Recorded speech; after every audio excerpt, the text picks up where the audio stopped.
We're leaving our little anchorage here, depth 5 feet. Boy, this has been a really good one. And there's 37 straight ahead. I'm just lining up on the corner of that greenhouse as best I can in the wind. 20 knots today. And we're coming into Stewart proper right around this bend.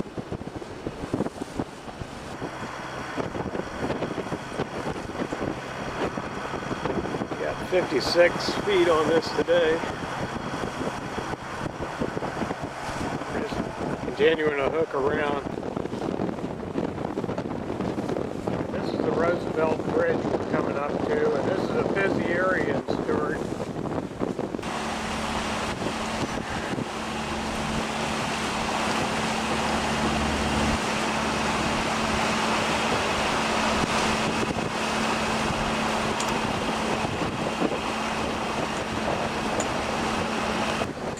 Like I said, this is a busy area right here. We're going through.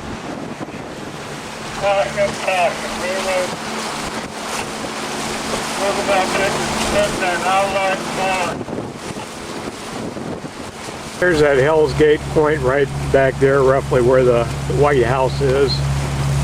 We just come through here. I don't do anything different because it's really tight coming through Stewart, so I just kind of follow the waterway.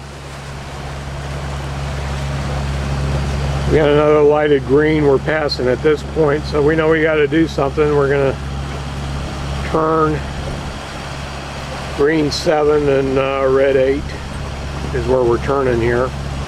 Headed out, they're dredging the entrance.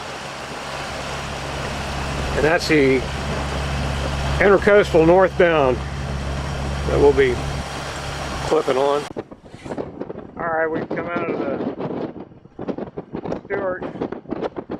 Rejoining the intercoastal waterway northbound toward the bridge.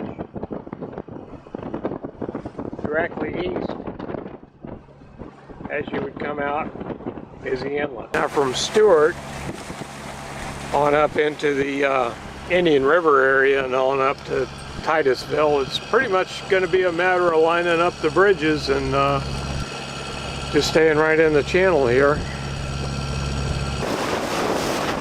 That's Hutchinson Island over there. We didn't think we were going to be able to run today at all.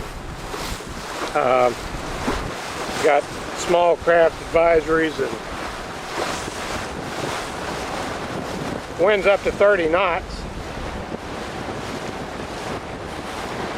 But as it is, I think we'll get to Fort Pierce today. We thought we were just going to have to stay back in the anchorage. About mile 975, you got the power plant on Hutchinson's Island. You got some lines coming across. Got to be if you're a sailboat, you need to be aware of that. It's 2:15. We're coming into Fort Pierce. The wind was supposed to lay down today at 11 and never did. But it is what it is. We're gonna try chugging on up to Vero Beach and hang out behind the bridge tonight. Another 12 miles up the pike. We've come under the bridge.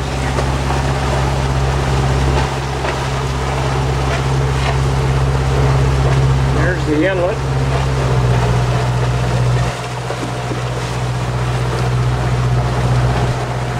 Swing on around. We're going to chug on up to the next bridge.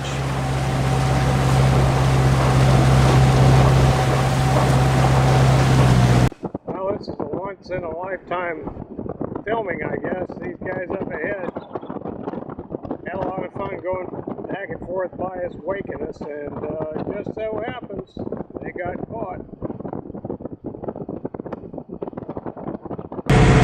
And you know, when you're looking at your cruising magazines, they'll lead you to believe that the choices for meals at night are steak and lobster or lobster and steak. You know, the meal items are kind of limited.